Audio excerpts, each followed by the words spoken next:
Hi students, this is professor Kartik Trivedi. You are watching me on my YouTube channel. तो आज हम देखेंगे power plant engineering के अंदर बहुत ही इंपॉर्टेंट टॉपिक देखने वाले हैं कि जिसके ऊपर पावर प्लांट साइकिल वर्क करती है, जो कि है रैंकाइन साइकिल।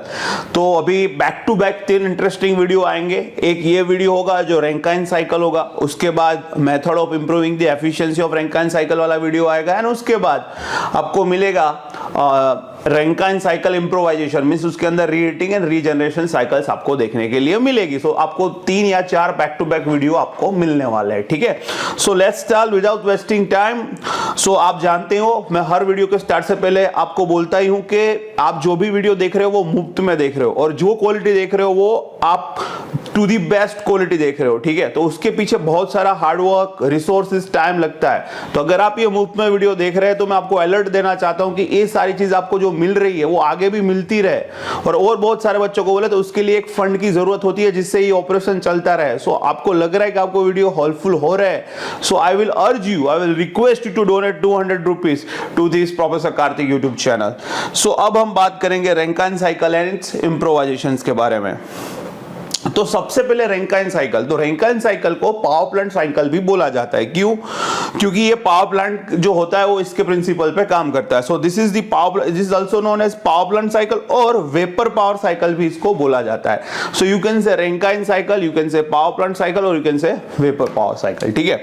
तो रैंकाइन साइकिल को समझते हैं क्योंकि हमारा जो पूरा पावर प्लांट वर्क करने वाला है वो इसी साइकिल के बेस के ऊपर वर्क करने वाला है, ठीक है। तो सबसे पहले हम देखते हैं डायग्राम। तो कौन कौन से कंपोनेंट है वो देख लेते हैं। तो सबसे पहले आप देख रहे हो यहाँ पे बॉयलर है, फिर पंप है, फिर कंडेंसर है, और फिर टरबाइन है। So you can see mainly 4 components over here.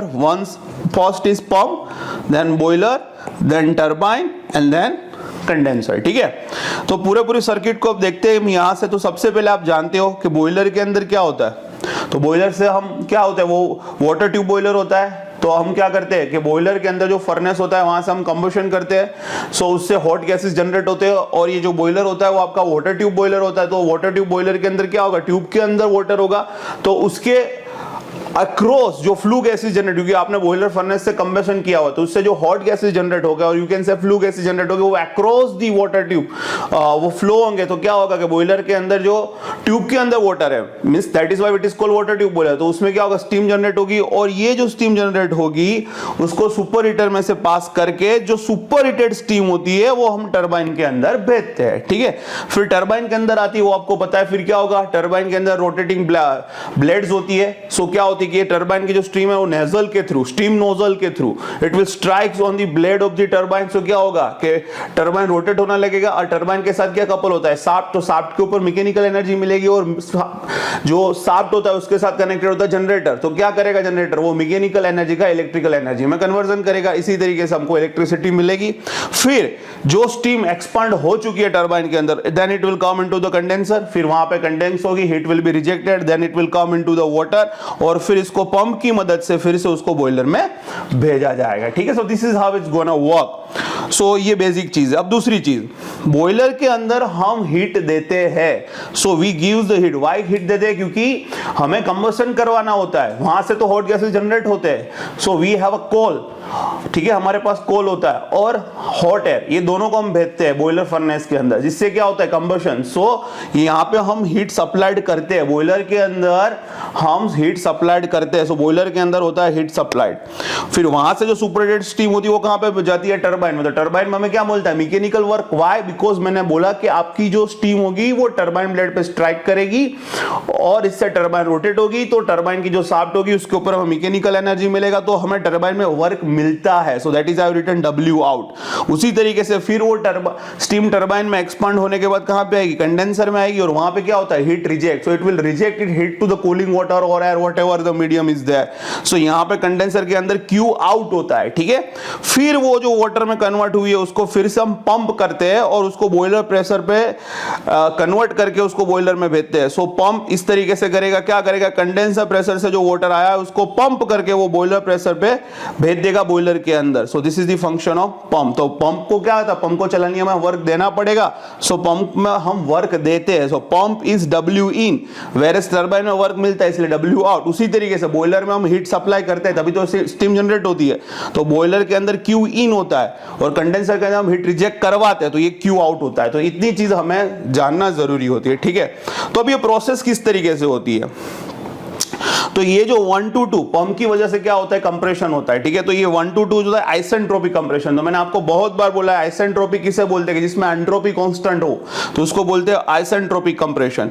फिर 2 to 3 क्या होगा, हम हीट सप्लाई करेंगे लेकिन कैसे, कांस्टेंट प्रेशर पे, तो याद रखिए बॉयलर के अंदर कांस्टेंट प्रेशर हीट एडिशन होता है। फिर 3 to 4 यानी टरबाइन के अंदर हम एक्सपांशन करवाएंगे स्टीम का, तो वो क्या होता है, isentropic expansion. Again isentropic means entropy constant रहेगा।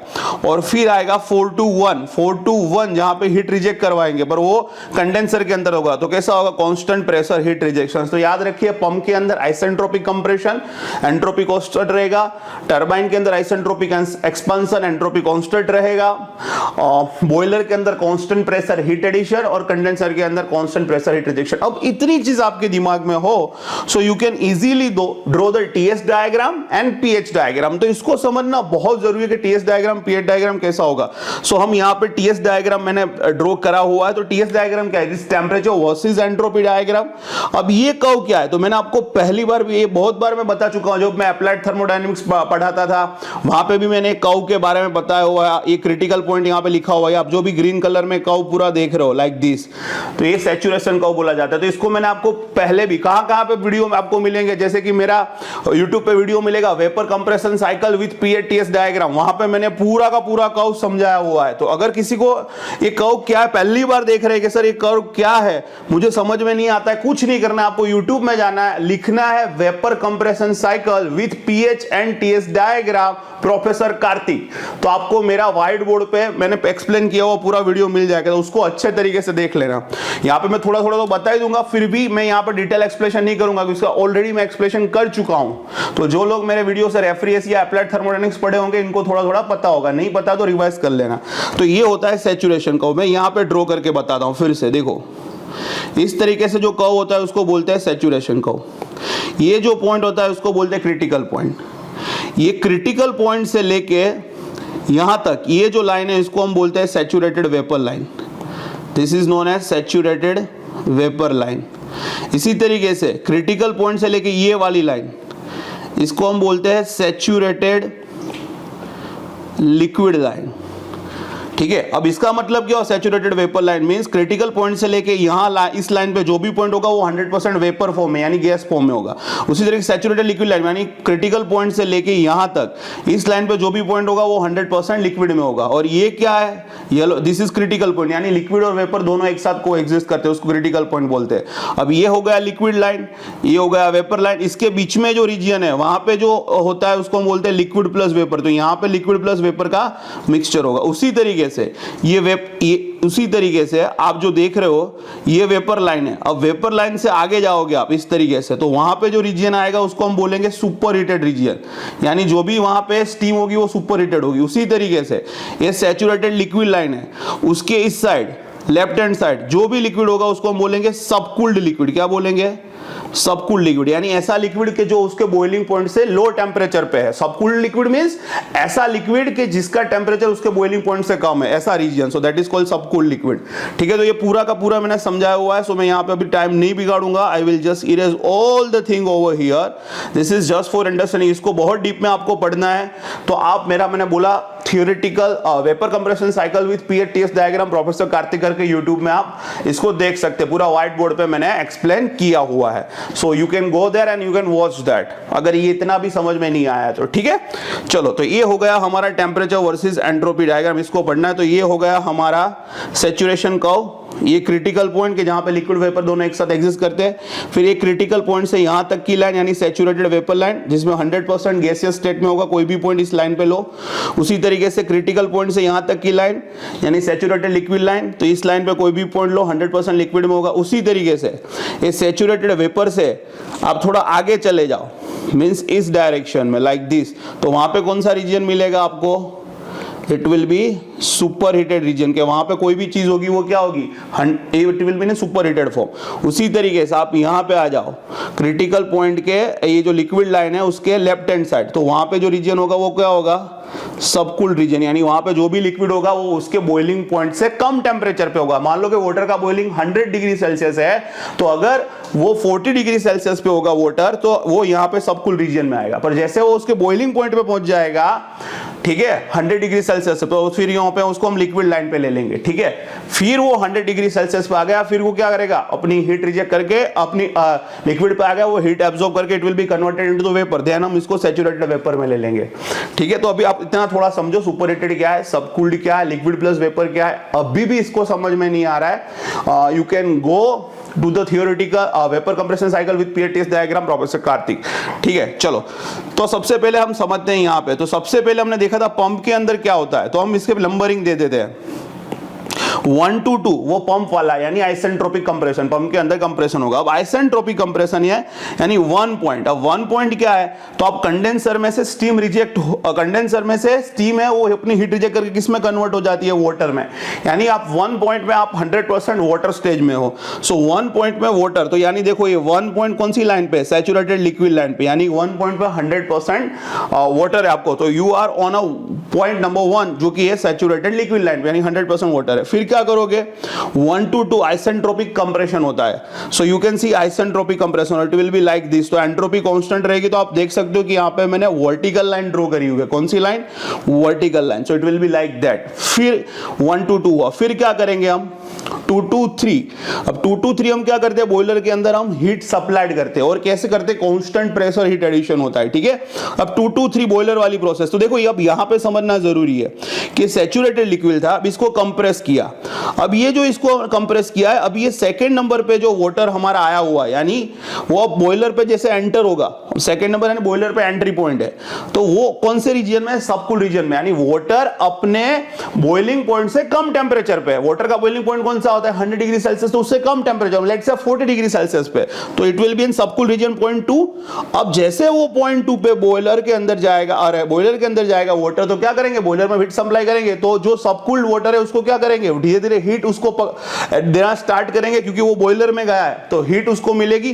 तो आप ध्यान से देखिए 2 पॉइंट सबकूल्ड रीजन में था, 40 डिग्री सेल्सियस, अब धीरे धीरे उसको हीट मिल रही, तो हीट मिल रही है, मिल रही है, मिल रही है, मिल रही है, वो कहां पे पहुंच जाएगा, 2 डेज पे, यानी 40, 50, 60, 70, 80, 90 एंड 100 डिग्री सेल्सियस। 2 डेज पे वाटर कहां पे पहुंच गया, 100 डिग्री सेल्सियस। अब तुम बोलोगे सर 100 डिग्री सेल्सियस से तो फिर वो वेपराइज होना स्टार्ट होगा ना, हाँ, पर पहले वो 100 डिग्री सेल्सियस पे वो बॉइलिंग वाटर आएगा, फिर लेटेंट हीट, यानी लेटेंट हीट वो एब्जॉर्ब करेगा 100 डिग्री सेल्सियस, जब उसकी बॉइलिंग पॉइंट पे आएगा 100 डिग्री सेल्सियस पे वाटर आएगा, फिर वो लेटेंट हीट एब्जॉर्ब करेगा, यानी कांस्टेंट टेंपरेचर पे हीट एब्जॉर्ब करेगा, और 100 डिग्री सेल्सियस वाटर है वो 100 डिग्री सेल्सियस वेपर में कन्वर्ट हो जाएगा, क्योंकि ये लेटेंट हीट वाला कांसेप्ट है। लेटेंट हीट तभी होती है जब कोई भी चीज अपनी बॉइलिंग पॉइंट या फ्रीजिंग पॉइंट पे हो, ठीक है।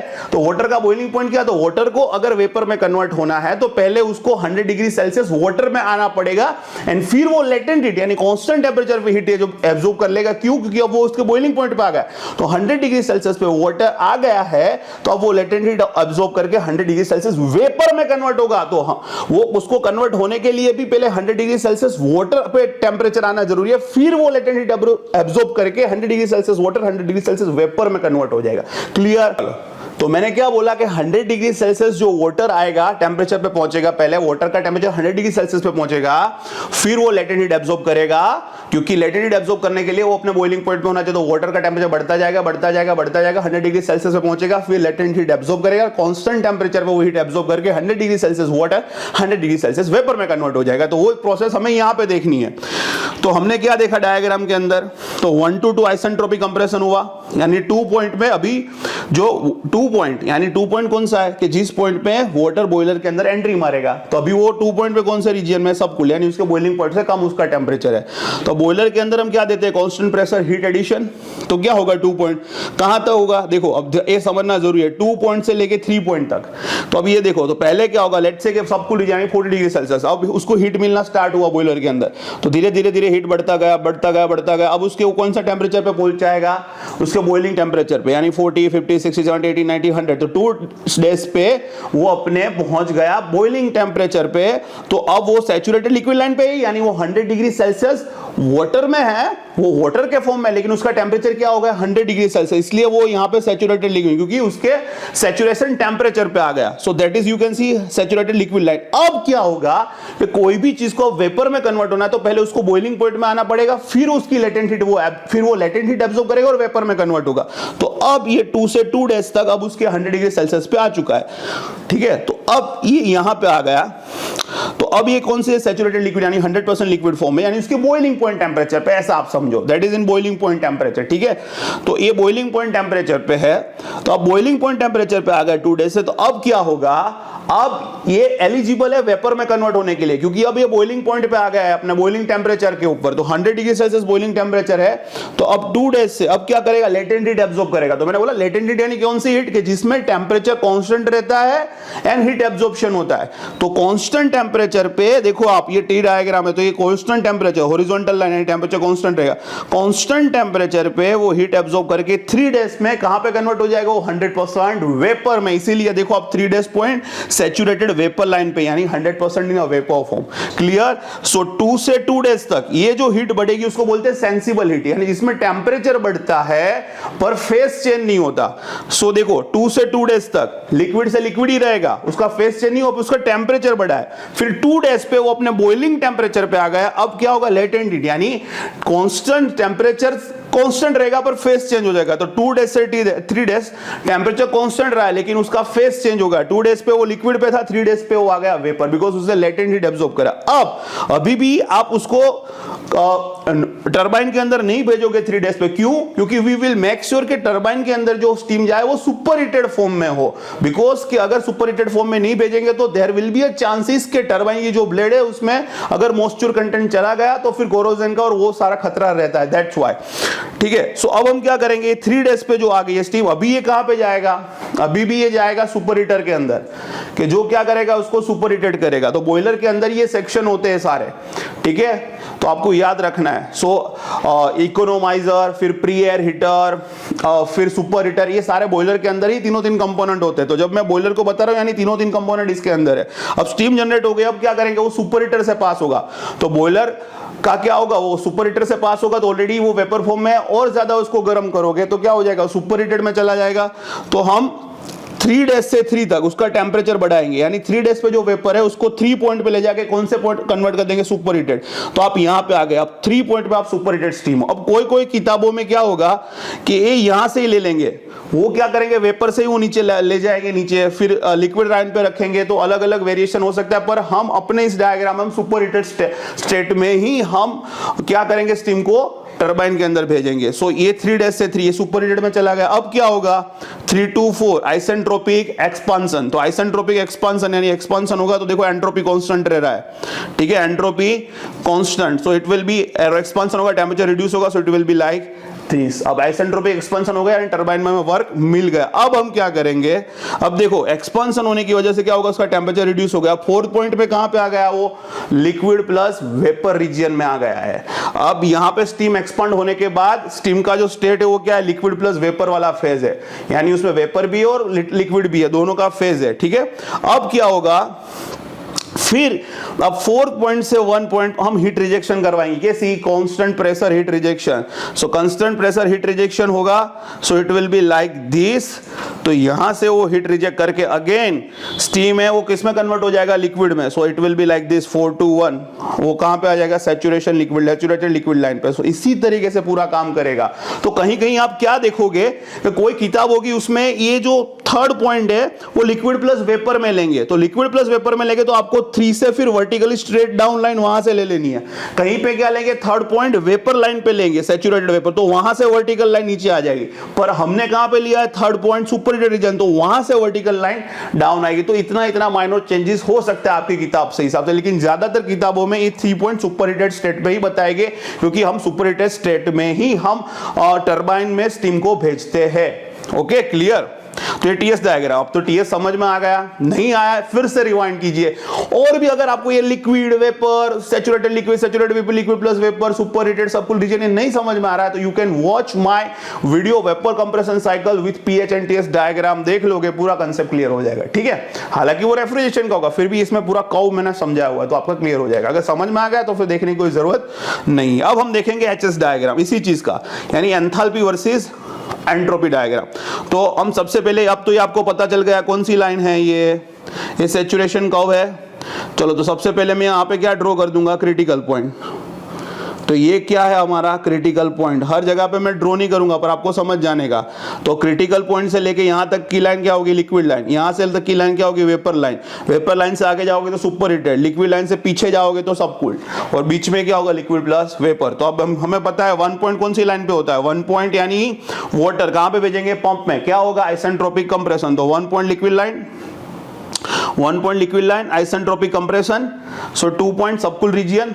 अब हम क्या करेंगे, 2 पॉइंट से लेके 3 पॉइंट तक हम उसको ले जाएंगे। 2 से 2 डेज सेंसिबल हीट, 2 डेज से 3 days latent heat, and 3 days से 3 अगेन सेंसिबल हीट, यानी 3 पॉइंट हम सुपर हीटेड रीजन में आएंगे। तो जैसो देखो, जैसे ही उसको हम हीट देना स्टार्ट करेंगे, क्योंकि हम हीट सप्लाइड करेंगे, बॉयलर के अंदर क्या होता है, हीट सप्लाई। 2 to 3 क्या होता है, कांस्टेंट प्रेशर हीट एडिशन। तो जब भी हम हीट बढ़ाते हैं तो एंथैल्पी ऑलवेज इंक्रीज होती है। याद रखो, जिस जिस जगह पे आप देखोगे कि हीट बढ़ रही है, सिस्टम को हम हीट दे रहे हैं किसी भी चीज को, तो उसका एंथैल्पी बढ़ेगा। हीट ले लेंगे तो एंथैल्पी कम हो जाएगा। तो यहाँ पे 2 से 3 हम हीट दे रहे हैं तो देखो ये एंथैल्पी इंक्रीज होगा like this. So it will be like this. So you can see this kind of line over here. So enthalpy will be increase and the same way entropy is also increasing. So you can see that like this. तो 2 to 3, फिर 3 point में कहां पे आ जाओगे आप, super heated. Clear. तो आपको यहाँ पे बताना, तो आप 2 डेज बता सकते हो, यहाँ पे 3 डेज बता सकते हो, और ये 3 सुपर हीटेड। फिर क्या होगा, 3 से 4, 3 से 4 क्या होगा, आइसेंट्रोपिक एक्सपांशन। तो एचएस डायग्राम है, आपको क्या करना है, वर्टिकली स्ट्रेट लाइन नीचे, बिकॉज एंट्रोपी कांस्टेंट रहनी चाहिए। H3 इक्वल टू H4, तो वर्टिकल स्ट्रेट लाइन होगी डाउन लाइक दिस। तो ये 3 to 4, 4 पॉइंट कहां पे आ गए, लिक्विड प्लस वेपर में। फिर क्या करोगे आप, फिर कंडेंसर के अंदर कांस्टेंट प्रेशर हीट रिजेक्शन होगा। सो आप हीट रिजेक्ट करवाओगे तो हीट बाहर निकल जाएगी। सो हीट बाहर निकल जाएगी मींस एंथैल्पी आपकी डाउन होगी। सो it will be like this. Same way heat भी आपकी डाउन हो जाएगी, क्योंकि आप हीट रिजेक्ट करवाए तो एंट्रोपी कम हो जाएगी। सो it will be like this. Again 1 point पे आप कौन सी लाइन पे आ जाओगे, लिक्विड। तो ये तो बहुत इजी है एचएस डायग्राम। अब तुम सोचोगे सर आपने ये बहुत ये लंबी लाइन बनाई है, क्या है सर ये आपने ये बहुत लंबी लाइन बनाई है, क्या है। तो इसको बोलते हैं बेटा प्रेशर लाइन, इसको बोलते हैं प्रेशर लाइन। क्योंकि ये जो 2 to 3 है वो बॉयलर प्रेशर है। आप 2 to 3, आप 2 से एंट्री होगी, 3 से एग्जिट, तो ये जो काम करेगा वो बॉयलर होगा, वो बॉयलर प्रेशर पे होगा। सो ये हम यहाँ पे ये बॉयलर प्रेशर लाइन बता रहे हैं कि ये जो पॉइंट है ये बॉयलर प्रेशर पे है। 2 और 3 ये पॉइंट बॉयलर प्रेशर पे है। So this is boiler pressure. So I will indicate by PB. ये प्रेशर लाइन बोला जाता है कि ये 2 पॉइंट और 3 पॉइंट दोनों बॉयलर प्रेशर पे, that is called pressure line. इस तरीके से एक्सटेंड किया। इसी तरीके से अब यहाँ पे देखो ये लाइन, तो ये भी प्रेशर लाइन, यानी 1 पॉइंट और 4 पॉइंट कंडेंसर प्रेशर पे है, तो इसलिए मैंने पीसी दिखाया हुआ है। सो 1 point and 4 point that is also on condenser pressure. So that is called pressure line बेटा। क्लियर, समझ में आ गया। तो मैंने पूरा अपना 100% डाल दिया है, तो आई थिंक आपको ये समझ में आ गया होगा। अब एफिशिएंसी कैसे करते हैं, तो एफिशिएंसी हमें पता है क्या होता है, आउटपुट अपॉन इनपुट।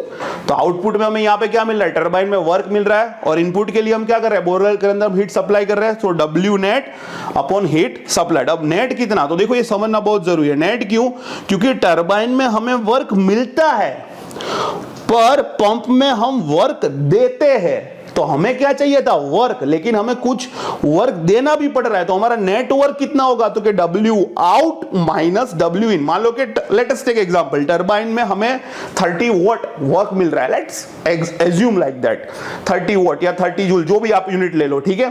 तो मान लो कि 30 यूनिट हमको टरबाइन में वर्क मिल रहा है, और पंप में हम 10 यूनिट दे रहे हैं। तो एक्चुअली हमें आउटपुट में वर्क कितना मिला, क्योंकि आउटपुट में वर्क चाहिए, 30 minus 10 that is 20। So W net will be what, so W net will be turbine work minus pump work. ठीक है, तो अब हम सारी चीज कहां पे लेंगे, इन टर्म्स ऑफ एंथैल्पी लेंगे बेटा। तो जल्दी फटाफट देखो, टरबाइन वाली चीज कौन सी है, तो कि 3 to 4 टरबाइन में एक्सपांशन। तो ये 3 बड़ा है, 4 छोटा है, तो बड़ी एंथैल्पी माइनस छोटी, तो H3 minus H4 that will be the turbine work. उसी तरीके से पंप वर्क, तो पंप वर्क क्या है, 1 से 2, बड़ी एंथैल्पी माइनस छोटी एंथैल्पी, तो H2 minus H1, so it will be like this.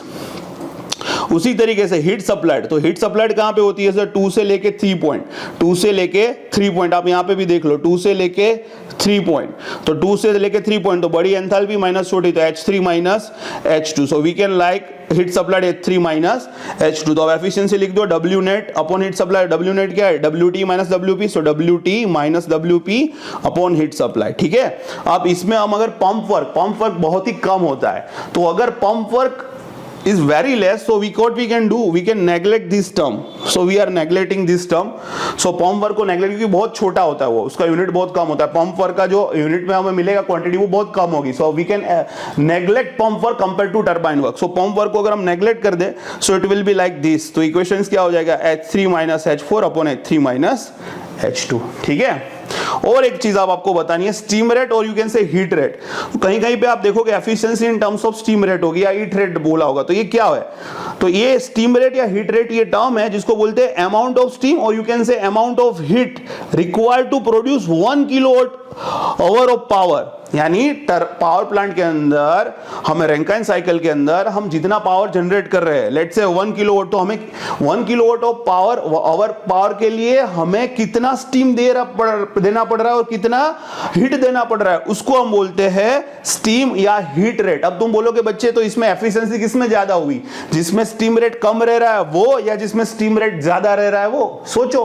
तो स्टीम रेट है क्या? तो कि अमाउंट ऑफ स्टीम रिक्वायर्ड और amount of heat required to generate 1 kWh power. तो अब तुम सोचोगे जितने कम स्टीम में, यानी जितनी स्टीम कम जरूरत पड़े और 1 kWh पावर जनरेट हो जाएगा, तो वो क्या होगा? ज्यादा एफिशिएंट। यानी जितनी स्टीम कम जरूरत पड़ेगी, जिसमें स्टीम रेट कम होगा उतना ही वो पावर प्लांट ज्यादा एफिशिएंट होगा, और जिसमें स्टीम रेट की वैल्यू ज्यादा होगी उतना ही वो लेस एफिशिएंट होगा। क्यों?